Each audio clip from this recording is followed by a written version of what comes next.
And Mox's like, yeah, I'm crazy. Excuse me. What in the world are you thinking? Mean Gene, the first thing you need to do is to tell these people to shut up if you want to hear what I gotta say. What up, y'all? It's KMB, the Sexy Ninja, and the place to be for a Paper Saber universe, and this is the New World Podcast, brother. Woo, too sweet me, too sweet me. We're talking about Dynamite Grand Slam, September 25th, 2024. We got Tony, Taz, Excalibur, and JR on commentary. We're in Queens, New York. So, the one match I was looking forward to, I got first. Don't get me wrong. I'm happy. I'm very, very happy. I wish it was the opposite and it was the main event. But when we get to the main event, I'm like, okay, I kind of get why you flip both matches. Because Bryan and Nigel's history, this match was fantastic. It's great to see this rivalry. I have a few Ring of Honor DVDs with this feud, with their matches back in the day.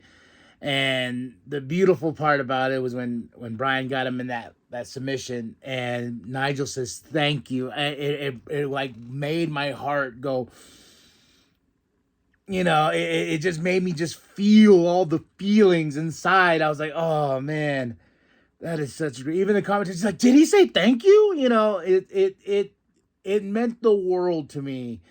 Because I've been following these two for so long. It just was awesome, man. And they delivered. And I like when Nigel came out, they teased the music. And, of course, we got the final countdown. Oh, man, such good stuff here. Such good stuff. And then, of course, after Bryan gets to win, the new threat, Christian Cage, comes out. He has that contract. Calm down, kitty. He's got that contract, and he comes out, he teases, and he grabs his pen, and he opens it, he's about to sign it, but guess what? The Kip Sabian steals his pen. Then he runs after Kip, and then he is stopped by Claudio and Pac, and Christian's like, you know what? Never mind. And that was the last we saw of them. So this felt like a pay-per-view tonight. Everything was tight, and we had the FTW Championship match, Hook versus Roderick. Awesome. Hook got the win. Roderick showed some respect at the end, which I was just like, oh, that makes me feel good. And Hook goes with Tony, and after, and then he says like, yay, the championship means the world to me, my dad, and everything like that. But tonight I am retiring the FTW championship, and he gives the championship to his dad. And I'm just getting all emotionally chilled, like after the Bryan and Nigel match, like that was a sweet moment with Hook and his dad. And he gave the title, and even Taz got a little teary-eyed, and it was a beautiful moment, very, very beautiful moment between these two. And the FTW Championship is officially retired, and it is now with Taz. So we go into our AEW Tag Team Championship, Bucks versus Ospreay and Fletcher. It's gonna be awesome. Who's gonna be there though? Don Callis, and guess what? He's got the screwdriver. Tired of the screwdriver. I was just like, oh, screwdriver, how you are just used way too much. But yeah, and of course Fletcher grabs it, and then he's like, I'm gonna do it. And then Ospreay grabs him, he's like, no, bruv. But initially, a little bit of conflict, but the Bucks get the win over Ospreay and Fletcher. Don Callis is not happy. Even Fletcher's like looking at Ospreay like, dude, what happened? But these two are going to fight eventually. But yeah, so this was a great tag team match. Bucks and Ospreay and Fletcher, you're going to get something good. Then we have Renee with the conglomeration, and they added a new member, and that is Rocky Romero. He's conglomerating with the conglomeration. Oh, yeah, but then we got the word of the day. I can't tell you what the word of the day was, but good old Mark Briscoe cutting that promo. Hey. Then we get Tony with Prince Nana, and now he says, like, Swerve is not medically cleared just yet. He will be soon. And he's expressing how much, this is Swerve's house and how much we love Swerve, which is true. But here comes MVP. And I'm guessing a good old Bobby Lashley's not too far behind. MVP goes on, like, yeah, he goes, why is Hangman Adam Page walking around? He burnt the man's house down, his family home. He goes, why is he walking around? I don't blame Swerve. I blame you, Nana, for your management. And Nana's like, oh, so a little tension there. And then MVP says, hey, tell Swerve when he's ready, gives him his card. And he's like, we can talk business. And I was like, hurt business? Ooh. So, a lot going on there. And like I said, Bobby's not too far behind.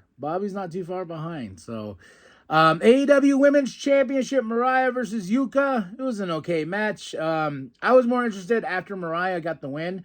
Willow came out. I was like, ooh, is this the next challenger? Ooh, is this the next person that deserves a championship match at Wrestle Dream?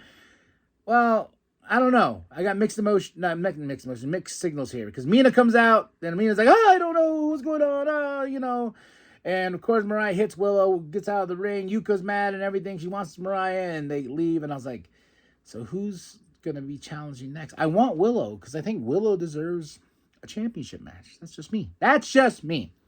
Wrestle Dream's not that far away. October 12th.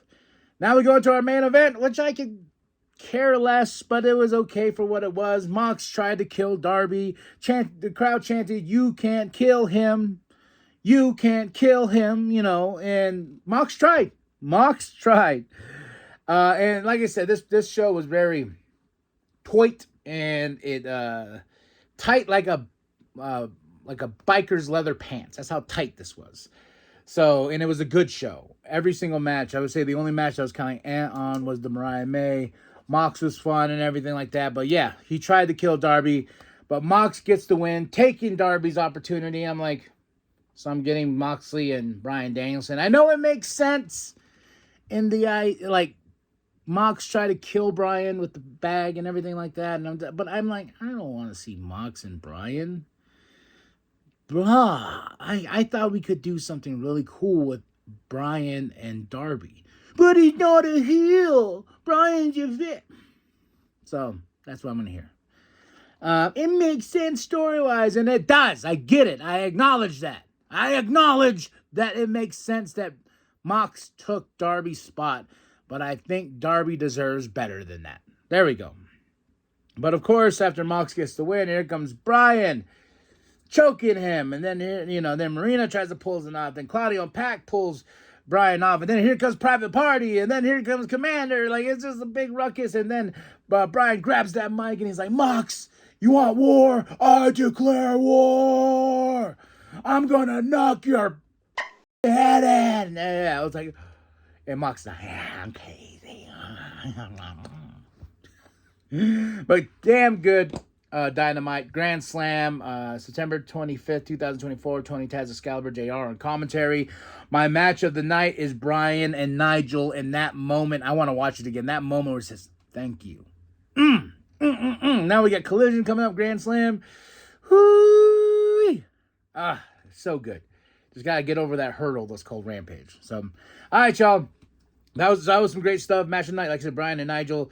What did you think of Mox taking Darby's opportunity? Does it make sense to you? Tell me, drop those comments below. Hit that like, hit that subscribe, share it with your grandma, share with the bum down at Walmart.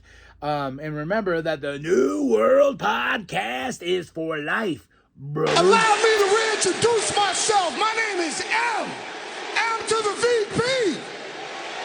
But you already know that, Nana, don't you?